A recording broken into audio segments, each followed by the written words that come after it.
Today, we're going to tackle a word that you hear all the time in the news. It's a word that can make even the most seasoned investor a little bit nervous. We're asking, what exactly is a recession?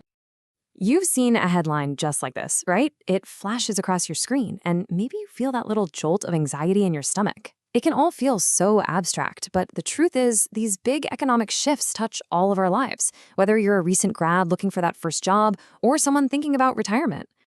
Headlines like these are everywhere, but they almost never stop to explain the basics. So today, that's what we're going to do. We're going to pull back the curtain and really understand what's happening when people start throwing around the R word.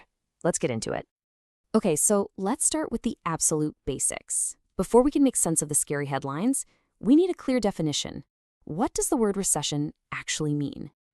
All right, so at its core, this is the official textbook definition: a time when incomes are falling and unemployment is going up. In plain English, it's when the economy as a whole is really struggling. People are making less money and more folks are out of a job. And this isn't just a bad week or a rough month. We're talking about a sustained, widespread economic downturn. You know, to make this whole thing feel a bit more intuitive, let's use an analogy. Let's think of the economy as a patient. A recession is basically what happens when that patient gets a really nasty flu. It's weak, it's not performing at its best, and it's going to need some time and maybe some medicine to get back on its feet. So how do we actually diagnose this sick patient? Well, economists act kind of like doctors. They look at a few key vital signs to check on the economy's health, and we're going to focus on the two most important ones. The first, and arguably the most important, vital sign is gross domestic product, or GDP. I know, it's a big term, but the idea behind it is pretty simple. It's basically the nation's total income and total spending all rolled into one. Think of it as the broadest possible snapshot of the economy's overall health and output. When GDP is growing, our patient is healthy and getting stronger. Now take a look at what happens on this chart when the patient gets sick. See that bar labeled recession? It dips below zero. That's negative growth in what economists call real GDP. And all real means here is that they've adjusted for inflation, so we can see if the economy is actually shrinking, not just if prices are going up. The most common rule of thumb you'll hear is that 2 quarters in a row of negative real GDP growth means, yep, we're officially in a recession. Okay, our second vital sign is the unemployment rate. Now this one is way less abstract because it measures the direct human cost of an economic downturn. It's simply the percentage of people who want a job but just can't find one. And this chart just illustrates the relationship perfectly. See how the unemployment rate shoots up during a recession? As the economy shrinks, companies produce less stuff, which means they stop hiring and, unfortunately, often have to let people go. So you have falling GDP and rising unemployment. Those are the two classic painful symptoms of a recession. So what causes this economic sickness in the first place? A healthy economy doesn't just get sick out of the blue. It's usually triggered by something specific, an event that economists call an economic shock. It often unfolds like a chain reaction, just like you see here. It all starts with a shock. This could be a big financial crisis, like what happened in 2008, or even just a widespread wave of pessimism about the future.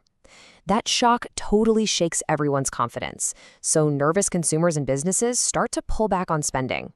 As a result, companies produce less and start laying off workers. And that leads directly to our two main symptoms: falling GDP and rising unemployment. And just like that, a recession is here. So, when our economic patient is sick, what do? We call the doctors. And in economics, there are two main doctors with two very different first aid kits who can step in to help. The two main tools are called fiscal policy and monetary policy. The key difference between them is who gets to use them. Fiscal policy is the government's tool. We're talking Congress and the president. They can change things like government spending and taxes. Monetary policy, on the other hand, is the central bank's tool. Here in the US, that's the Federal Reserve. They're the ones in charge of interest rates and the money supply. Okay, so fiscal policy works by directly injecting spending into the economy.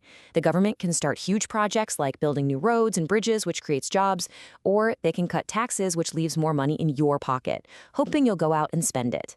The goal is super simple: get money flowing again to make up for the drop in private spending.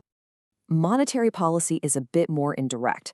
The central bank, the Fed, can lower interest rates. This is like putting borrowing on sale. Suddenly, it's cheaper for businesses to take out a loan to expand, and it's cheaper for you to get a mortgage or a car loan.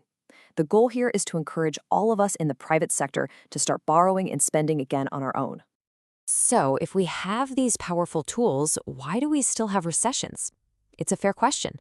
Well, just like in real medicine, the treatments aren't always perfect, and the patient doesn't always respond exactly how you'd expect. You see, policymakers face three huge challenges. First, there are lags. It takes time to even realize the economy is sick. And then it takes even more time for the medicine, like a tax cut or an interest rate change, to actually work its way through the entire system. Second, forecasting is incredibly hard. It's tough to treat an illness if you can't predict when or how it's going to hit. And third, well, there's politics. Sometimes the right economic medicine might be politically unpopular, which can delay or even stop the right response from ever happening. And that leaves us with a final, really important question to think about. These tools we've been talking about, fiscal and monetary policy, they were developed for a very different economic era. In today's incredibly fast-paced, interconnected global world, are they still the right medicine to keep our economic patient healthy? Honestly, that's the central challenge facing economists and policymakers all over the world today. Thanks for joining us.